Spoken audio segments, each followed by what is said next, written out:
There's another way to kind of frame this that hopefully will then bring it home to you as well. We've lived through the Gen Y. My kids love it, the idea that I'm even picking on generations here, but the Gen Y delivery when things like Blockbuster were real. That seems incredibly long ago that anyone here would have ever gone to a Blockbuster. But it happened, and I'm sure most of you are guilty. We then moved to this sort of, deep, I'll call it the deep cloud to draw this distinction, the deep cloud phase, when we could stream from Netflix, and we would depend, we now all do, no doubt, depend on deep cloud services on a scale that's really almost impossible to comprehend. What Amazon Web has done, what Google, you heard the keynote this morning, has done, what Microsoft is doing.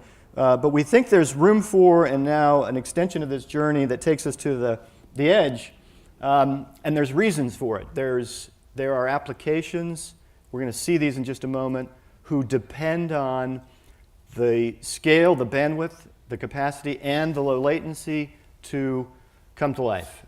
We believe this, we're not alone in this view, but this creates a role for service providers, and by indirection, it creates implications for the content delivery networks. So what are the requirements of these apps? I mentioned bandwidth already. We've got two broad boxes we need to check to make these apps work.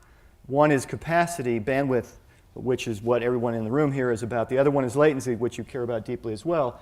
But look at this progression. This was came out of Cisco VNI, but it was also used by Hong Kong Telecom recently because they announced a gigabit service to the home.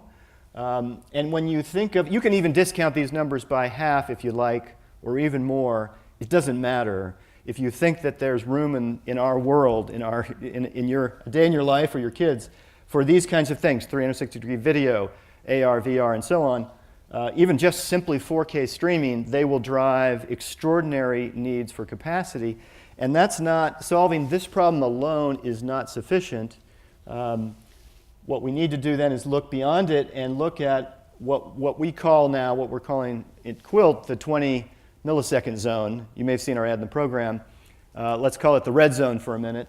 The zone in which these apps, this is work done by what is now Nokia Bell Labs, what was AT&T Bell Labs, that says, look, for these apps, VR, cloud-assisted driving, AR, 4K video, other kinds of high-res interactive applications, they need a latency, they need latency performance that's sort of inside the 20 millisecond zone. You've got to be within, let's say, less than 10 milliseconds to the user if you're going to have any hope of seeing these apps materialize. So we have now, if you will, set the stage that says that this demand for these applications is coming. They need two things. They need substantial capacity, and they need low latency, extremely low latency, like humbling latency in terms of how low it is.